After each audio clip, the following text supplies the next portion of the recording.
What if Rimuru was the first true dragon? Female Rimuru. Part 5.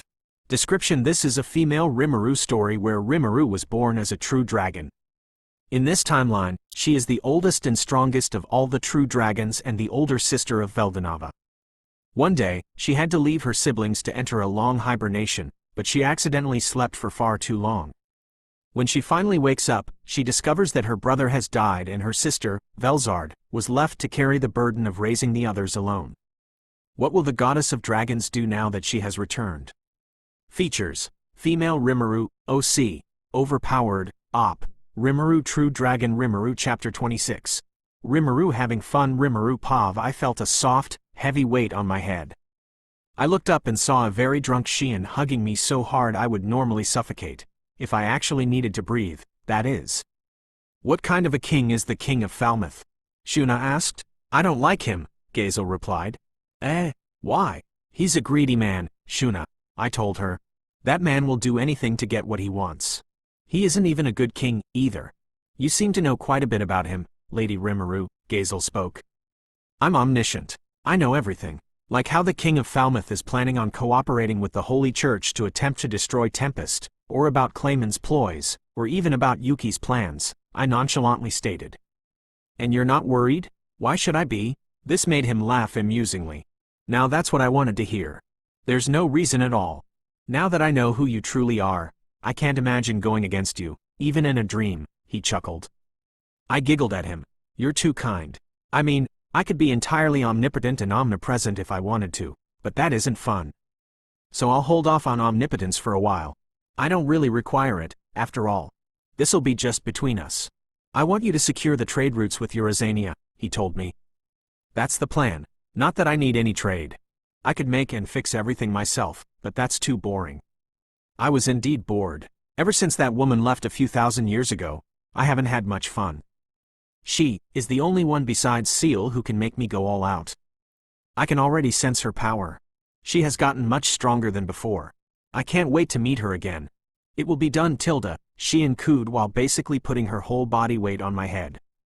I swear, her bust is too much to handle. Ah, Xian, when did you start drinking? Shuna asked her. She had a giant bottle of wine in her other hand, which was currently wrapped tightly around my neck. The almighty Rimuru Tempest will be successful in making trades with Eurazania. Once she's succeeded, we'll have lines of delicious food on our tables every day. With a tip of such great quality wine, it's practically heaven. Just leave it all to Lady Rimuru, She was drunk. Very drunk. She took the last sip, emptying the bottle, and fell backwards. I caught her before she fell and carried her. Oh, Xian, you dummy, who asked you to drink that much? Shuna blushed in embarrassment at what her friend just did and turned to face Gazel. I'm terribly sorry about her. Gazel and his head general just looked at each other for a second before they started laughing. Seeing this, I smiled and looked down at the sleeping Xian. It's all right, take her back to her room, he told us. I nodded my head and picked Xian up on my back, like how I do Milam whenever she wants a piggyback ride. Shuna, follow me. Of course, my lady. Shuna recovered from her embarrassment and bowed. We both left the room and headed out. That was embarrassing. I giggled at Shuna's blushing face. I don't really mind. It makes me want to live up to her expectations. Tomorrow is the announcement of the treaty between our nations. Let's go back to our room. Shuna nodded her head. Yeah. Timeskip. I was now standing in front of a massive crowd of people. I cleared my throat and began. Good morning to you all. I am Rimuru Tempest, the Queen of the Jura Tempest Federation. I'm honored to be speaking here today. This made a few people clap, more specifically my followers, then the others followed suit. I raised my hand and all the clapping stopped. I must make sure not to be too humble in my words. I'm the Queen, after all. Wouldn't want people to look down on me. I hope that you all have a great day ahead. I want to say, my nation is a place of prosperity for both monsters and humans, a lot like Dwargon. I wish for humans and monsters to coexist. Anyone from any nation is welcome there, but I do not like trouble. Any wrongdoings against my people will result in severe punishment from me. That is all. Thank you all for listening to my words. I bowed a little and walked off the stage as they all began to clap loudly. Meanwhile in Tempest no one's Pav. So you're Majoran? Veldanava asked. That's right, good sir. I joined the champions team and decided to come along to Tempest with them. I'm teaching them how to deal with magic-based masters and how to properly use magic, she told them. I see. Welcome to Tempest, Majoran. Veldanava welcomed her. Naturally, he already knew about Majoran's condition and was willing to help her with it. But he would allow her to be free in Tempest for a while before getting her back and removing the cursed heart from her body. He doesn't exactly approve of what Clayman is doing, after all. You, take her around Tempest. I'll leave her in your care, he told him. Of course, boss. Seal then walked over to her and whispered in her ear. I want you to come meet me later tonight. This made Majoran confused, but a slow unease crept up on her when she saw Ciel's emotionless crimson eyes. Timeskip Rimuru Pav, me and the goblins were all headed to a certain place that I've wanted to go back to since I got here to Dwargon. The Elven Paradise, Butterflies of the Night. Of course, I'd much rather have a meeting with the actual Elf Queen, but that can wait for a bit. And while we're on the subject of elves, I should probably do something about Patima's harafiness. If he does something too drastic, I'll have to step in. And once that happens, all of his ploys will be shattered. For now, I'll leave his fate to Ariel and her followers. Gobta, you didn't tell Shuna or Sheehan about where we're going, right? I asked. No, not at all. I nodded my head and walked into the tavern. Well then, let's go in. I pushed open the door and saw all the elves that had treated me last time. Oh, it's Lady Rimuru, the elves shouted. They all gathered around the door and greeted us. It's been so long. That was a great speech you gave. I smiled at them. Don't worry, I haven't forgotten any of you, if that's what you're worried about. I'm pretty sure I'll die anyway since Seal is probably already planning my murder if I do something too drastic. I'm only here for a couple of drinks and to hang out with Kaijin and his brothers. I'm glad you invited me too, Lady Rimuru, Kaijin's brother thanked me. It's quite alright, we're friends, aren't we? I merely allowed you to spend time with your older brother. Besides, Kaijin can come to Dwargon whenever he wants unless something important comes up. But you still have to inform me or at least one of my subordinates before leaving, I told him. Of course, my lady, Kaijin smiled. I then heard something crash down roughly and looked back. What happened? I saw Gobta lying there unconscious as blood leaked from his eyes and nose. I then looked at the elves around him, specifically at the hot blonde who was teasing him a bit too much. Era, I was kidding, you know, she said with a smile. I sighed and turned away. I walked over to the cashier and placed down a few bottles of wine. She saw me and smiled. Hello, Lady Rimuru, it's a great pleasure to have you here. I never actually got the chance to meet you face to face last time you were here. The pleasure is all mine. I then pushed the wine bottles to her. These are wine bottles made in Tempest. I already gave some to Gazel so I don't have too many left right now. But you can take these and serve the customers with them to see how business goes. You may also drink it yourself if you want to, I told her. Oh my, thank you, my lady, she smiled. You know, you're a lot different in person than you were when you gave the speech. This made me turn to her with a raised eyebrow. How so? During your speech, even though your words held kindness and charisma, they still had a lot of authority and superiority to them. That, and your incredible presence that radiates respect. I didn't think you'd be so friendly to approach, she said. Oh, you were watching? All of us were. Your voice, posture, and way of just being there had so much sincerity and yet, it was so commanding. It felt like there couldn't be any words to defy you. Naturally, I am a queen, the ruler of my nation. I must keep that respect that is due to me. I don't want anyone to look down upon me for being too humble, after all. That, and the fact that my pride as a true dragon wouldn't allow it. She giggled. That is to be expected. But I believe you did well. I personally give you a full score for that, she said while pouring me a glass of wine. Thank you, dear. You're kind-hearted. I want to see it, too. A country where all humans, monsters, elves, and others can all live and smile together. I smiled at that. You're welcome to my nation anytime. Thank you. I then took a sip of wine. After that, we all left the place. I looked back and saw Kaijin and his brothers all wobbling and speaking gibberish. What a bunch of drunks. I cured Gopta's amnesia and sighed. Let's go back before we're found out. All of them suddenly went pale. I knew it instantly, the person standing behind me. Do you need help? All the goblin riders, except Gobzo, stepped back in fear. I already knew what Gobzo did, but whatever. Yes. Can you take them back to the inn for me? I asked, completely unbothered by the large amounts of hostility and magic she was releasing. The goblins were petrified.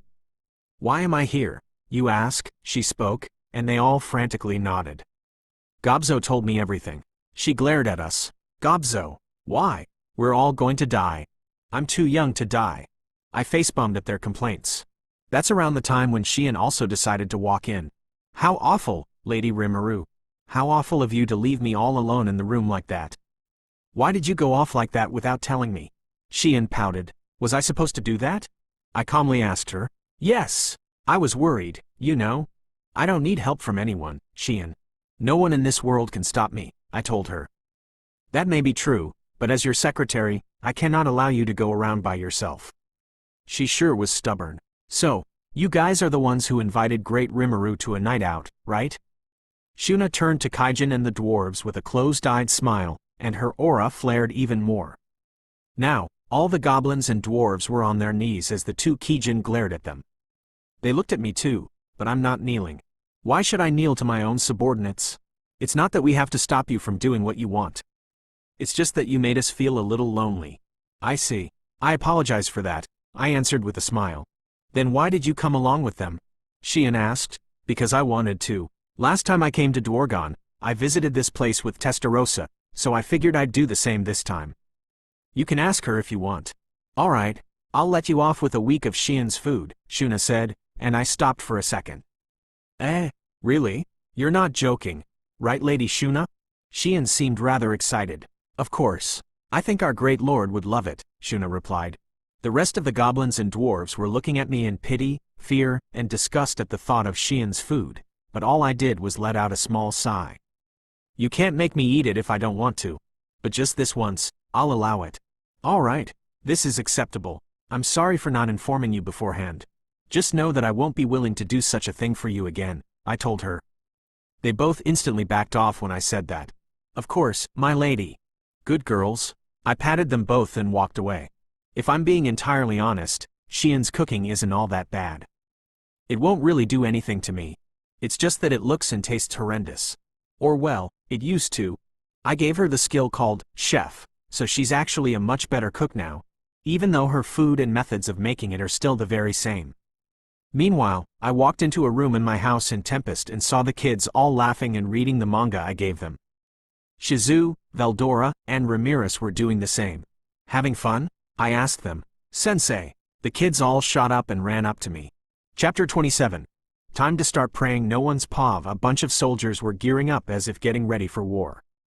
They looked like soldiers of the kingdom of Falmouth, several mages from the Holy Church of Lubelius, and even a bunch of otherworlders. There were also certain other figures that had no relation to either of them at all. Welcome, you all. I'm glad you're here to offer your aid in destroying the filthy monster nation, the king of Falmouth spoke. Of course, my lord. Those monsters are the enemies of our god, Luminous. They must be exterminated as fast as possible in her name. What they didn't know was that their god had already fallen in love with the leader of Tempest, Rimuru Tempest. Naturally, monsters shouldn't be allowed to live peacefully among us humans. They deserve to die, the king spoke. Yeah. Everyone cheered and agreed. But in any case, I'm glad you could come to help us, Patimas. He turned to a high elf that stood near him. It's all right, I believe you will require all the help you can get, he replied. And exactly what makes you think that? What could that pathetic nation possibly do to stop my army? We've even got the support of the royal hero, Julius Zagan Onalate. He pointed at the blue-haired man sitting by the table. This was Julius, the older brother of Shun. He was a powerful hero who had saved Ingrassia and Falmouth from powerful beasts during times of need. He didn't like the idea of destroying an entire nation, but he was told that Tempest had declared war, which was a lie, since it was Falmouth that was attacking them. They manipulated the very naive and gullible hero to side with them in this war. But still, we shouldn't underestimate them, Patimas tried to reason. He had absolutely no idea what sort of people the nation held. He'd never been there, and he had never heard anything about that place besides the stuff everyone else knew. Oh, calm your horses down. Even if they beat us, which they won't, we've still got our trump card. I've managed to gain the favor of the one and only Witch of Certainty. This revelation shocked absolutely everyone present. What? Shut it. You humans are so pathetic and loud. They all turned and saw the one and only Witch of Certainty, Lambda Delta herself. Is it really her? Everyone stuttered.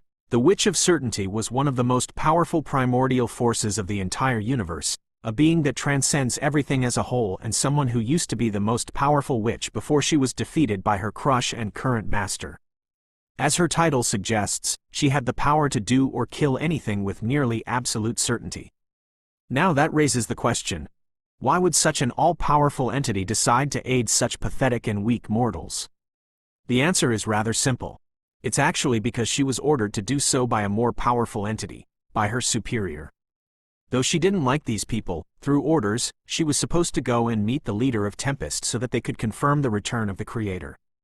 That, and because the one who sent her there said that she should attack the leader, knowing all too well that doing so was a terrible decision for her.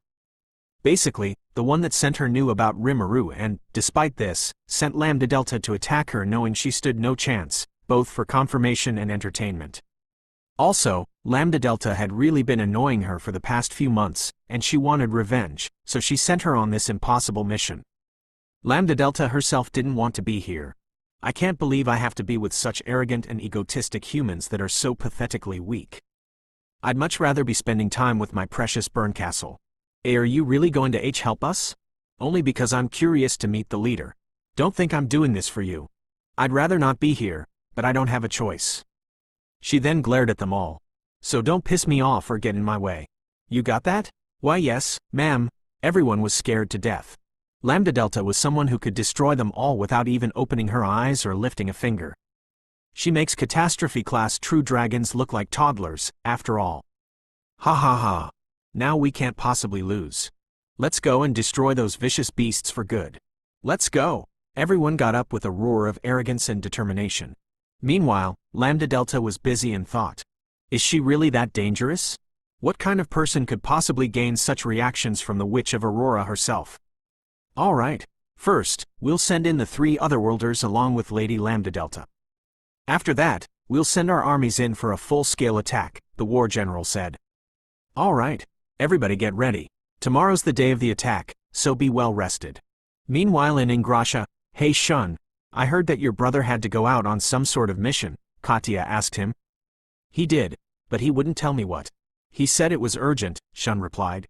Huh, strange. My father also said the same thing to me today, Philomos spoke up.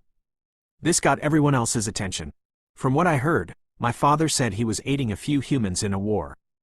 Apparently, your brother will take part in the war. She pointed at Shun. A war? That's right. And not just any war, either.